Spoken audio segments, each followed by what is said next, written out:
Allah sampai menekankan informasi itu dan mengingatkan supaya tidak lupa.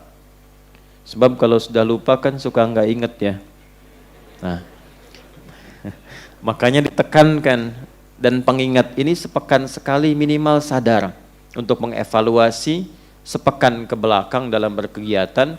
Jangan-jangan ada satu bagian dalam kehidupan itu yang luput dari keimanan.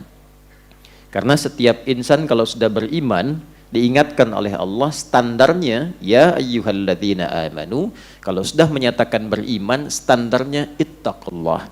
Maka butuh pembuktian dengan iman itu supaya terlihat bahwa dia beriman. Nah, pembuktian iman itu wujudnya takwa.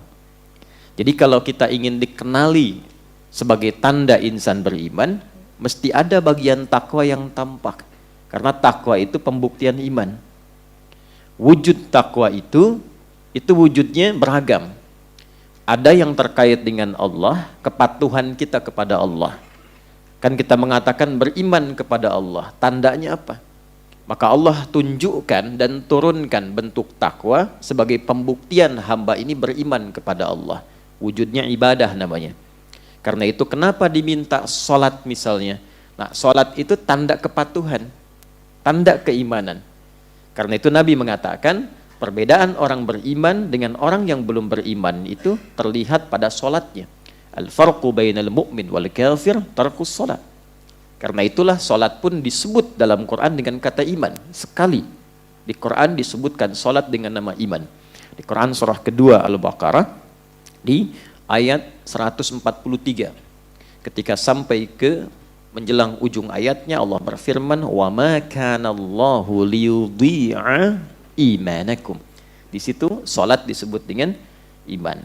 Karena itulah pembuktian takwa pertama, kalimat takwa dan derivasinya disebutkan sebanyak 240 kali dalam Al-Qur'an. Pemiliknya disebut dengan taqi, jamaknya disebut dengan muttaqin atau muttaqun. Nah, ketika menyebutkan pemilik takwa dalam bentuk jama' itu, maka ciri khas pertamanya pembuktian iman lewat salat. Al-Baqarah ayat 2-3. Dzalikal kitabu la raiba fihi hudal lil muttaqin. Siapa muttaqin di sini? Ayat 3 pakai alladzina. Alladzina yu'minuna bil ghaib lalu wa yuqimunas shalah. Nah, ini dievaluasi. Jangan-jangan selama sepekan ke belakang ada sholat yang belum tertunaikan dengan baik. Apalagi mengaku beriman tapi tidak sholat. Maka dipertanyakan keimanannya nanti. Katanya beriman, pembuktiannya mana? Nah, ini konsep dasar. Ya, konsep dasar kalau sudah mengaku beriman, yakin dengan Allah, yakin dengan Islam, mesti ada pembuktian. Maka pembuktian pertama, menjaga kepatuhan dan pengabdiannya kepada Allah dan punya hubungan baik dengan Allah. Ini bentuk syahadat yang pertama dalam hal perwujudannya. Jadi ketika Anda beriman, saya beriman, kita beriman, kan mengatakan kalimat iman pembuka itu asyhadu alla ilaha illallah. Nah, kata Allah di situ itu punya dua makna. Satu bermakna uluhiyah, menetapkan ketuhanan hanya pada Allah saja dan menafikan yang lain. Makanya la pertamanya itu menunjuk pada nafi, illanya isbat. Paham? Tidak. Nafi meniadakan sama sekali. Isbat menetapkan satu yang itu. Jadi ketika mengatakan asyhadu alla la ilaha, menafikan semua. Illa menetapkan, ya, selain yang dinafikan itu tetapkan ini saja. Illallah, hanya Allah. Jadi kalau sudah mengatakan asyhadu an la ilaha illallah, artinya komitmen menetapkan Allah saja sebagai Tuhan dan menepikan atau menafikan yang lain. Yang kedua, kata Allah itu bermakna al-ma'budul haq, yang disembah itu saja. Jadi kalau sudah meyakini Allah Tuhan, beriman tanpa ragu, pembuktiannya apa? Maka ma'budul haq, kita sebagai hamba, abid, sembah. Buktikan itu. Nah, lewat apa itu? Itulah yang dimaksud dengan perintah salat. Ada di mana urutan ini ditemukan? Tafsir syahadat, bersambung dengan ketuhanan, bersambung ibadah ke salat. Itu ada di Quran surah 20, Thaha di ayat ke-14. Allah berfirman, innani anallahu la ilaha illa ana. Itu uluhiyahnya. Fa'budni, itu ubudiyahnya. Bagaimana menyembah Allah? Wa aqimis salata li dzikri. Itu salatnya. Jelas sampai sini? Nah, saat kita menunaikan salat itu pembuktian iman. Nah, kata umumnya untuk membuktikan itu disebut dengan takwa namanya. Karena itulah kalau kita mendengar tiap Jumat, misalnya khususnya yang laki-laki saat Jumatan, perwakilan dari keluarga datang, diingatkan dengan satu ayat, ya ayyuhalladzina amanu, disentuh imannya. Ya, dan bentuknya jama'. Makanya saat datang Jumat, jangan mewakili diri sendiri saja. Itu sebagai perwakilan keluarga. Jadi ketika dikatakan ittaqullah, bertakwalah kepada Allah, bukan hanya ingat diri. Mungkin andanya iya sholat, andanya ke masjid. Lihat istri bagaimana. Bukan istri orang, istri Anda. Hah? Ya, halo? Ya kan? Lihat anak bagaimana. Lihat yang di rumah seperti apa. Kan semua pengen ke surga gitu kan? Semua ingin mendapatkan rahmat Allah, semua ingin diberikan solusi. Maka jaga hubungan baik dengan Allah. Bukankah di rumah tangga ingin samara, sakinah, mawaddah dan rahmah? Bukankah ingin kesuksesan dalam pekerjaan? Bukankah ingin harta yang mencukupkan kebahagiaan? Bukankah kita sepakat semua pemiliknya adalah Allah? Anda menginginkan itu semua, tapi jauh dari Allah. Bagaimana membangun logikanya? Maka jalan yang terbaik dekati Allah. Nah, yang kedua, makna takwa itu bila disebutkan di Quran punya dimensi yang kedua, yaitu membangun hubungan baik dengan sesama makhluk. Puncaknya dengan manusia, karena makhluk itu ada tumbuhan. Makanya banyak hadis yang membimbing kita untuk merawat tumbuhan. Jangan rusak tumbuhan. Dalam keadaan marah pun jangan cabut tanaman sembarangan. Awas hati-hati, yang lagi marah latihannya sama pohon pisang dipukulin, nggak boleh. Ya? Salam dari tanah kusir misalnya kan. Contoh, kan? Dalam keadaan perang loh, tingkat tinggi itu dilarang merusak tanaman. Itu Islam tuh sampai seperti itu, masya Allah. Pada hewan, sebentar lagi kan Idul Adha ya, ada hewan disembelih. Kan ada hewan tuh dibagi ke 3 bagian kan.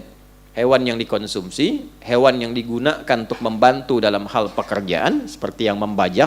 Yang ketiga, hewan yang digunakan sebagai kenyamanan dalam tatapan yang dipelihara. Itu 3 fungsinya. Ya kan? Antum kan tidak makan burung kasuari kan? Tapi untuk dilihat kan keindahannya, dengar suaranya. Ada sapi, kerbau yang digunakan untuk membajak, diambil tenaganya. Tapi ada yang dikonsumsi untuk dimakan. Memang diciptakan itu sebagai bagian dari konsumtif. Ibadah hewannya itu senang saat disembelih. Tapi Nabi pun mengatur cara menyembelihnya bagaimana. Sampai ke hewan begitu. Tajamkan pisaunya, bila dijatuhkan, jatuhkan tanpa menyakiti. Ya, saat menajamkan pisau, jauhkan pisau dari hewannya. Jadi nanti kalau mau nyembelih pas Idul Adha jangan sambil main-main. Sebentar ya, cepet kok insya Allah nih tajam tuh. Ya, nggak boleh. Jadi maksud saya begini, kalau pada tumbuhan dan hewan saja diminta berlaku yang baik, maka bagaimana dengan manusia? Jangan sampai tahajud rajin, tapi pada orang tua masih durhaka. Jangan sampai puasanya nggak tinggal Senin Kamis, taklimnya luar biasa, tapi dengan anak pun belum selesai persoalan. Dengan tetangga belum baik gitu. Itu dilihat dan dinilai. Dan itu dijadikan oleh Allah bagian dari sifat takwa. Kita ambil contohnya Quran surah ketiga Ali Imran di ayat 133 sampai 134.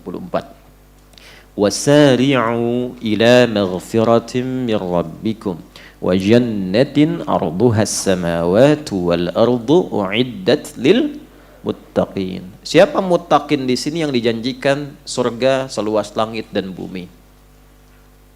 Ternyata amalan pertamanya amalan kedua tadi. Alladzina yunfiquna fis sarra wad dharra, yang gemar berbagi dalam kebaikan antar sesama. Wal kadhiminal ghaidha, yang mampu menahan amarah. Ini babnya luas.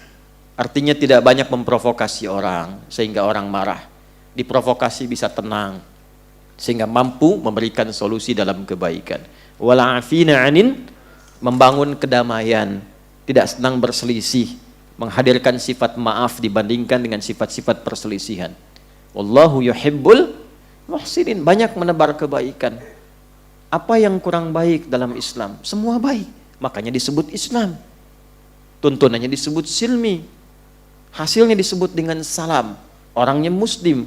Jadi kalau orang Islam muslimnya benar, menunaikan petunjuk Islam silminya benar, maka lahir salam. Salam itu kan damai, tenang, sukses, bahagia, itu salam.